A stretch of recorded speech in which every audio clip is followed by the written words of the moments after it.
Our group is set to present what is short story. Let us define short story. It is a brief fictional prose narrative concerned with a single effect conveyed in a single significant episode or scene involving limited number of characters. At the center of every good story is the truth it reveals. Abstract truth is likely to be indigestible in its raw form, but if wrapped in a well-told story, the revelation of truth could be an intellectual or emotional pleasure. A short story is composed of 500 to 15,000 words. Hi, I'm Joystick Insigna, and I'm here to tell you about the 10 types of short stories. Short stories are basically literature that could be read within a brief span of time. And there are 10 types of short stories. We have anecdote, drabble, fable, fagot, flash fiction, frame story, mini saga, story sequence, sketch story, and lastly, vignettes. An anecdote is a type of storytelling about a real person or an incident. This short account of something is interesting as well as amusing. Often, anecdotes are used to illustrate or support a point in an essay, article, or a chapter. Drabble is the second type of short story.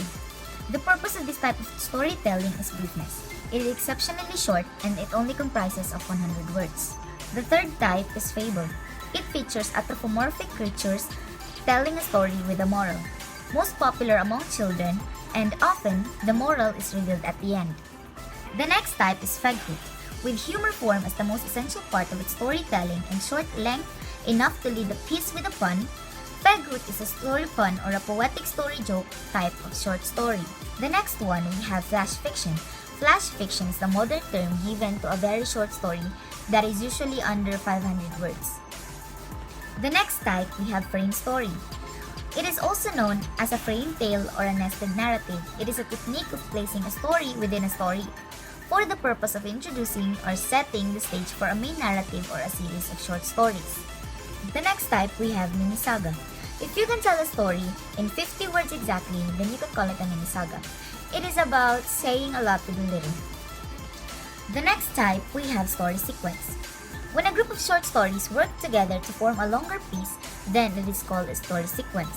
However, each story functions as a complete short story on its own. It is also called a short story cycle or a composite novel. The next one we have sketch story.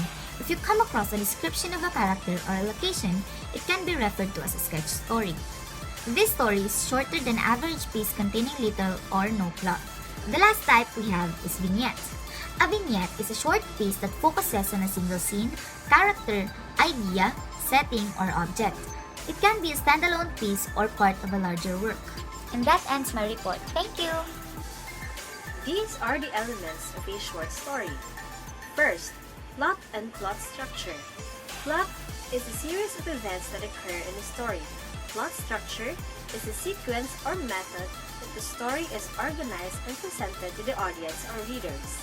Second, narrator or narrative voice. This refers to the person telling the story, may it be first-person point of view or third-person point of view. Third, setting. It is where the story takes place. This setting can be backdrop or integral. In analyzing a setting, one should look into the location or place, time, and mood or atmosphere of the story. Fourth, character and characterization. Character is the person in the story, while characterization deals with how the characters in the story are described. Fifth, tone. It is the author's attitude towards the audience, the subject, or the character. The tone can be recognized through the language or word choice that the author uses. Sixth, style. The author's style has to do with his or her vocabulary, imagery, tone, or the feeling of the story.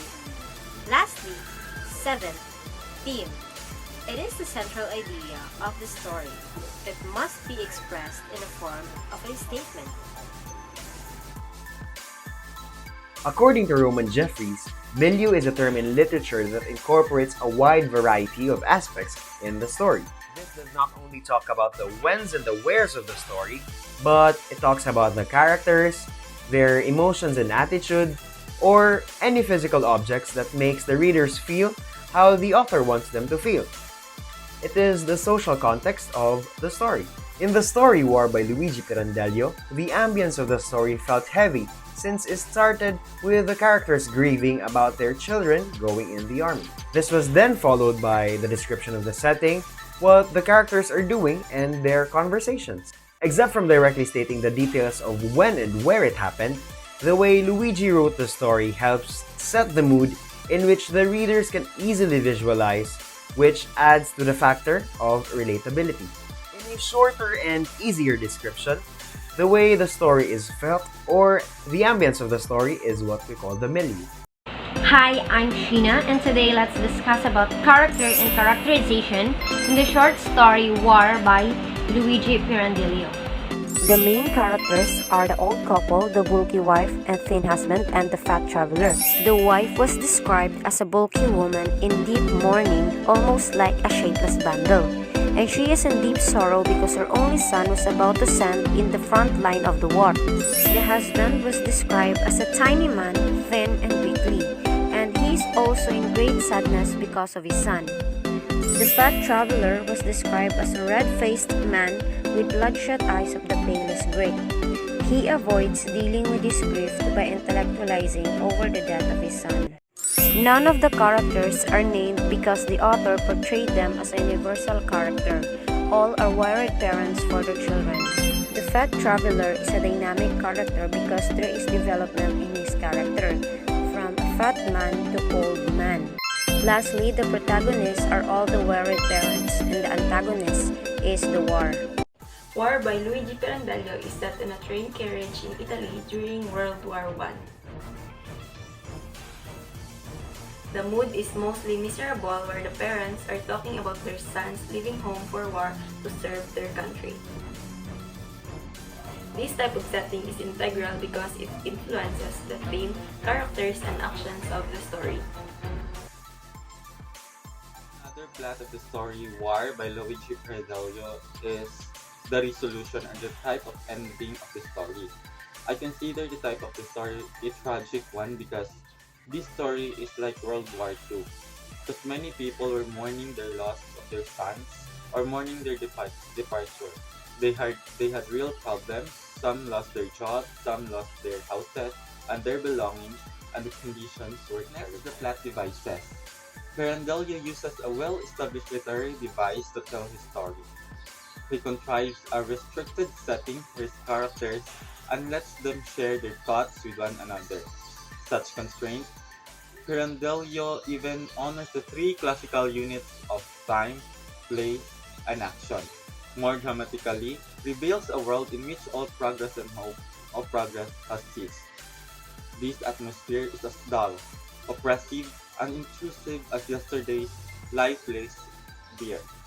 Pirandello is trying to represent human experience as realistically and banally as possible and could hardly be considered as symbolist. Nevertheless, the imagery is there. His characters sit in an old-fashioned train in a small railway station in a small Italian province and wait to be taken to an even more remote and backward part of the next is the plot elements. First is the exposition. War by Luigi Pirandello is a short story about a couple whose son has been sent to war. They board to a train to leave Rome, the departure spot of their sons and young men going off to war.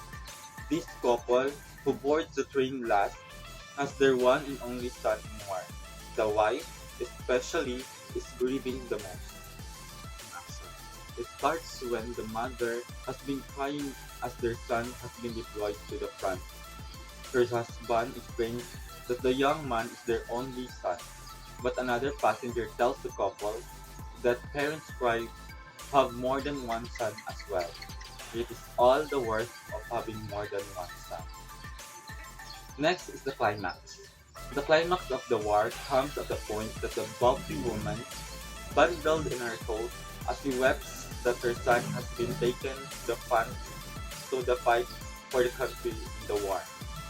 Suddenly, turns to the old man and asks him, "Then, is your son really dead?" Then, the falling action. The falling action is when the woman asks the man if his son is not really dead. He contemplates her question. realizes his son is truly dead and that he will never see him again. He then breaks down and cries. Lastly is the resolution or the denouement. But all his rhetoric is just a wall put up to block his face. His lip quivers and his eyes water. He already knows he's lying to himself. Ironically, he's losing his composure as the wife is finding hers. She gets swept up in the intellectual and noble argument. She comes out of her fog and asks his son is really dead. The shocking tactfulness of the question destroys his fragile equilibrium, revealing his extreme anguish. The main conflict of this story is on how parents effectively justify their son's act upon entering the war. The main characters of this story are a husband and a wife. The husband is explaining to other passengers in the railway car that her wife is distraught upon knowing that their son will be going into the battle. This story was situated during an Italian war. In the first part of the story, there are these parents whose sons will be sent into the battle. The parents were bothered of the thought of worrying about the life of their sons in front of the war and the mere reason of letting them enter it. There is this fat man entering the conversation, telling everyone that his son died for the sake of the country, and so his son is a hero.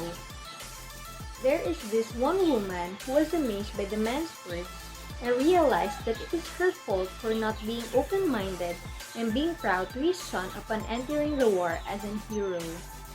The woman had the courage to ask the man if his son is really dead. Then suddenly, the man cried, thinking that his son is no longer with him and they will be together again. Now for the tone of the short story, its tone is serious and sad.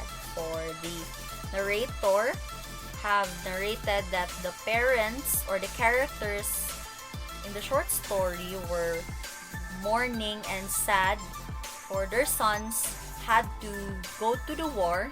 For that time was the World War I, the battle between the Central Powers and the Allied forces. So here is the example line in the War by Luigi Pirandello. Now let's proceed to the narrative voice or the point of view of the short story.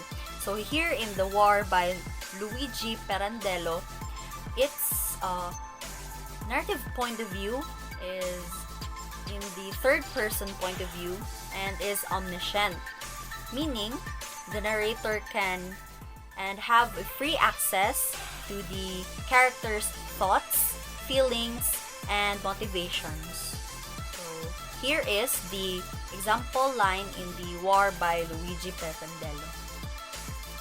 Hello everyone! Today I will be discussing to you the style of the story written by Luigi Pirandello entitled War. So as I've read the story, the style of the author and how he delivers or tells the story is conversational. The setting of the story is in the train. Each passenger was sharing their different stories of how they experienced the feeling of loss when their loved ones died in serving for the war.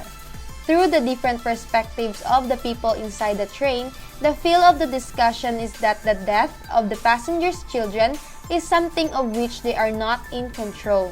The war is reflected in the dialogue, which is very direct, centered on loss of the children in the war, and little in way of national pride or the element of nationalism. In this small dialogue, the damages and horrors of war are simultaneously revealed and experienced. The deeper meaning of this story is not just sorrow, loss, and grief, but also it talks about the love of parents toward their children knows no bound. The parents who lost an only son or those who lost one son and still have one left felt the same sorrow.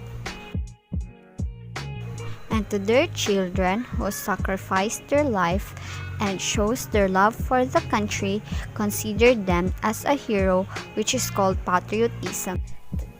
To conclude, the story is not just about loss, grief, and sorrow, but also it talks about the kinds of love, which is the love of parent and the love for country.